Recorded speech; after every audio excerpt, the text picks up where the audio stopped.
Life is like a cosmic poker game. It's a tricky one because you have your cards and the other players have their cards, and just like poker, we're here and we don't know what their cards are. But that's what makes it a game. If you knew their cards, it wouldn't be a game anymore, at least not that we play in real life.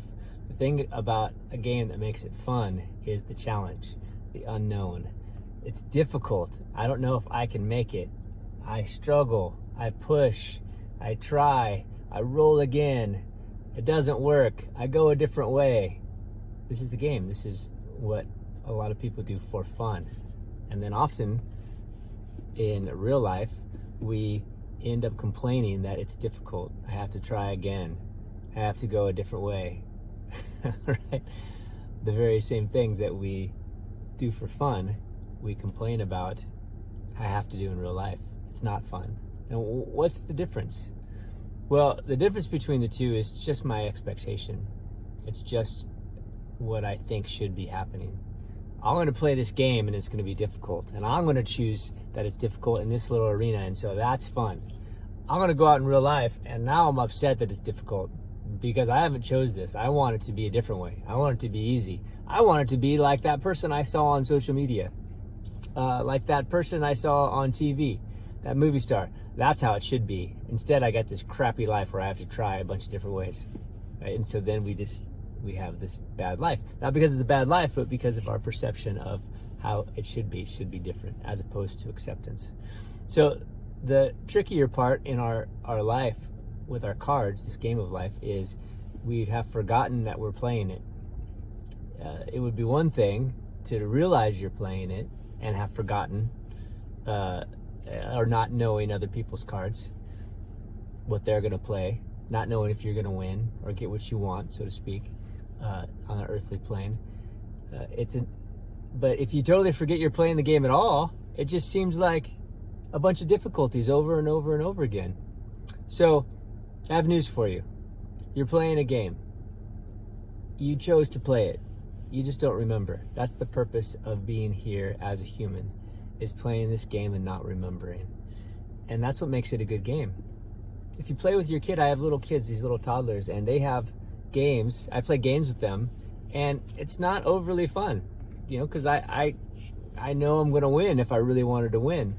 But instead for them, it's about, it's being with them. It's not playing the game to win or this particular outcome. It's just being with them.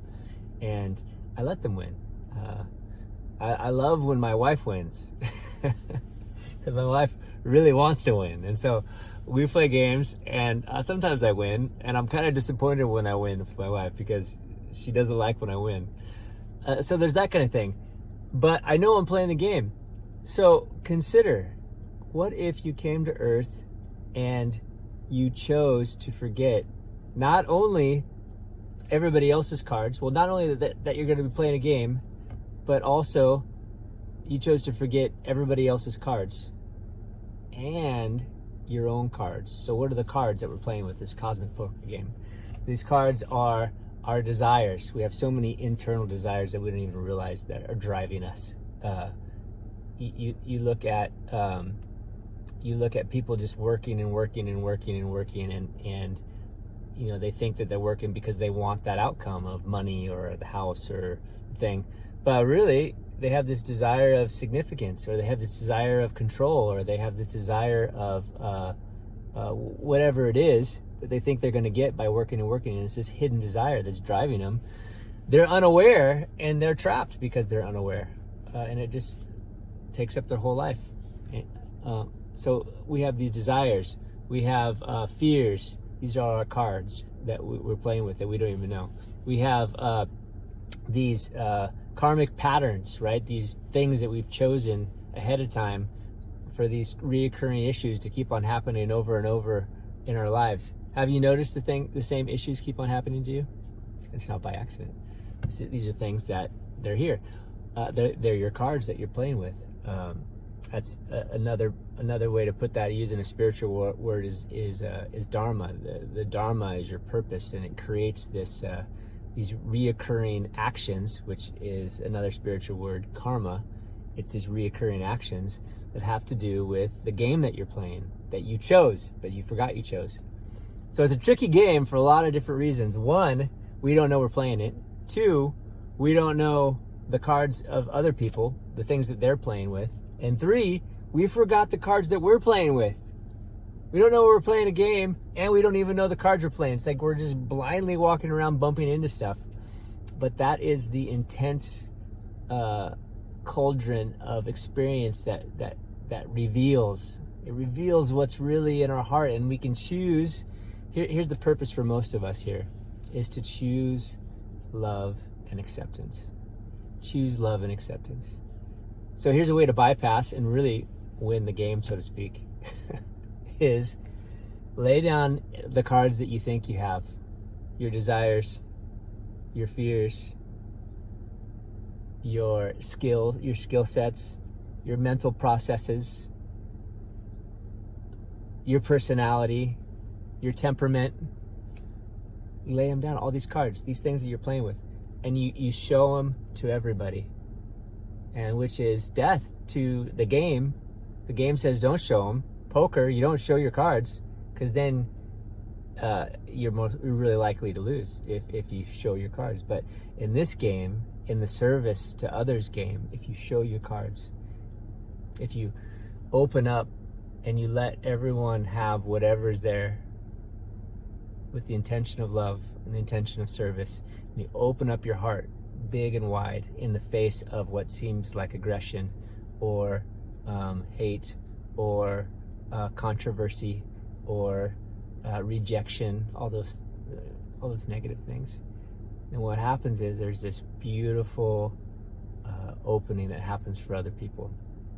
Now, you can't control what they're going to do. You might get taken advantage of. You might get rejected. You might get not liked. But it doesn't matter what they do, because this is your game. It's not their game. They're playing their game. You're playing your game that you forgot. How are you going to play it? Are you going to try to protect yourself? Are you going to try to control circumstances? It's not a peaceful way to play this game. I'm telling you, not a peaceful way. Counterintuitive, but the most peaceful, abundant way that will benefit you for eternity is to put down your cards, open your heart, and truly love everyone and everything that's in front of you. Truly accept everything as your teacher, as your opportunity to try to love even better, to try to accept even more fully, and realize you don't have to change anything. You don't have to change anyone. You don't even have to change yourself.